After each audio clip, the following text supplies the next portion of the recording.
A single statement from Moscow is sending shockwaves across the Asia-Pacific. Russia's top diplomat has drawn an unmistakable red line on Taiwan, aligning fully with Beijing at a moment of rising military tension.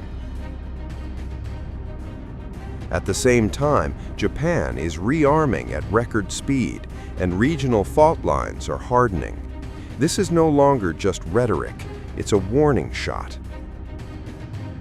Russian Foreign Minister Sergey Lavrov has declared that Moscow is against any form of independence for Taiwan. In remarks published by Russia's state news agency, Lavrov said the Kremlin's position is well known, unchangeable, and repeatedly reaffirmed at the highest level. Lavrov said Russia recognizes Taiwan as an integral part of China and opposes any attempt to alter that status. He described the Taiwan issue as an internal matter for the People's Republic of China, stating that Beijing has every legitimate basis to defend its sovereignty and territorial integrity. Addressing the possibility of rising tensions in the Taiwan Strait, Lavrov said Russia would support China in protecting national unity and territorial integrity. He pointed to the long-standing friendship treaty between Moscow and Beijing, first signed more than 2 decades ago and extended in recent years. Lavrov also turned his focus to Japan, accusing Tokyo of embarking on a course of accelerated militarization. He warned that such actions could have a detrimental impact on regional stability, urging Japan to carefully weigh its decisions amid an increasingly volatile security environment. Tensions surged after Japan's Prime Minister warned that a Chinese attack on Taiwan could constitute a survival-threatening situation for Japan. The remarks triggered sharp retaliation from Beijing, including travel advisories and renewed economic restrictions. Against this backdrop, Japan's cabinet has approved a record defense budget exceeding 9 trillion yen. The spending plan aims to strengthen strike-back capabilities, coastal defenses, long-range missiles, and unmanned systems, marking a decisive shift from Japan's post-war security posture. Japan is now accelerating missile development, expanding joint weapons programs with Western partners, and easing arms export restrictions. The move represents a historic departure from decades of self-imposed limits on military power, driven by rising tensions with China and pressure from Washington.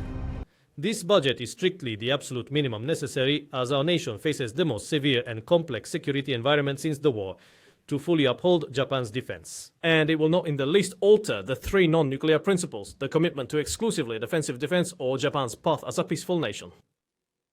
Amidst an information war specifically intended to create the impression that only Japan is pushing for military buildup, by completely ignoring the severe regional environment surrounding Japan and the military strengthening of neighboring countries, I believe it is crucial to continue clearly explaining these points.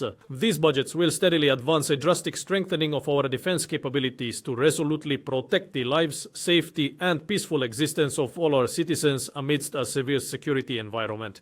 I am confident that these budgets clearly express the national will of the Japanese government, both domestically and internationally. From Moscow's unambiguous backing of Beijing to Tokyo's rapid rearmament, the balance of power in the Asia-Pacific is shifting fast. China has announced a fresh round of sanctions against U.S. defense-linked entities and individuals, escalating tensions with Washington over American arms sales to Taiwan. According to Reuters, China's foreign ministry said the measures target 20 U.S. defense companies and 10 individuals connected to them, citing what Beijing describes as repeated violations of its core interests.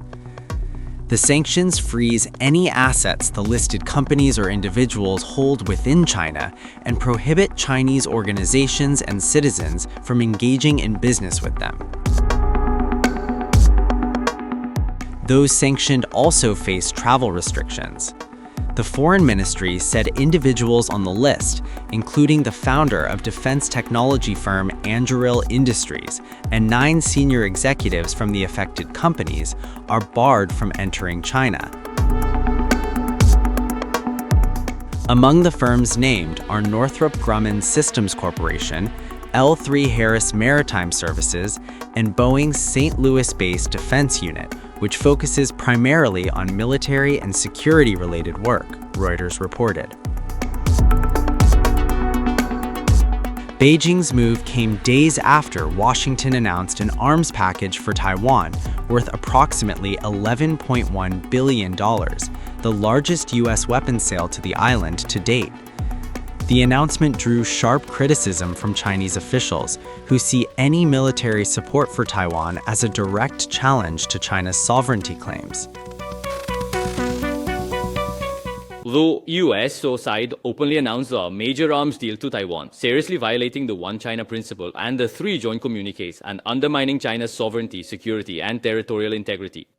This gravely jeopardizes the peace and stability of the Taiwan Strait and sends a seriously mistaken and dangerous signal to Taiwan independence separatist forces. China firmly opposes and strongly condemns this. Taiwan separatist forces seek independence and resist reunification through military means, lavishly wasting the public's hard-earned money on weapons, not hesitating to turn Taiwan into a powder keg. This cannot avert the inevitable demise of Taiwan independence, but will only accelerate pushing the Taiwan Strait towards the brink of war.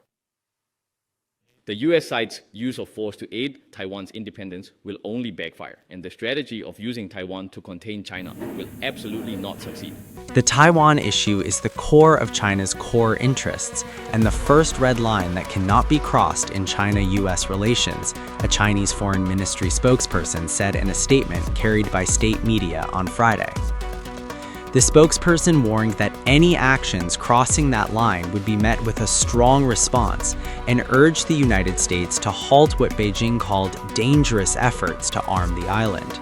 China maintains that Taiwan, which is democratically governed, is part of its territory, a claim firmly rejected by authorities in Taipei. The United States, while not formally recognizing Taiwan as a sovereign state, is legally obligated under the Taiwan Relations Act to provide the island with defensive weapons. U.S. officials argue that such arms sales help preserve peace and stability in the Taiwan Strait, though they have long been a flashpoint in U.S.-China relations. Responding to Beijing's announcement, a spokesperson for the U.S. State Department said Washington strongly objects to China's sanctions.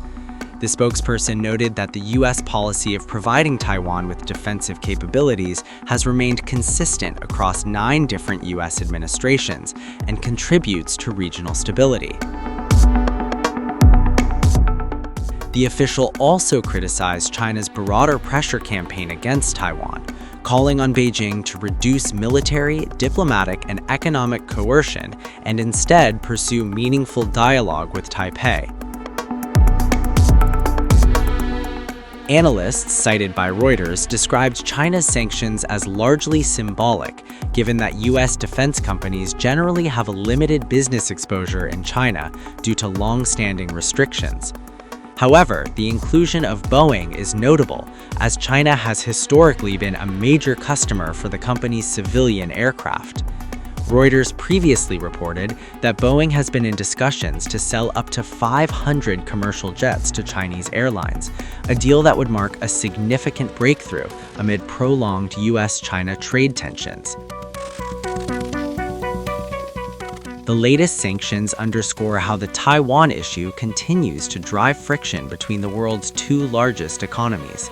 With military support for the island expanding and rhetoric hardening on both sides, the dispute remains a central and volatile element of the broader strategic rivalry between Washington and Beijing.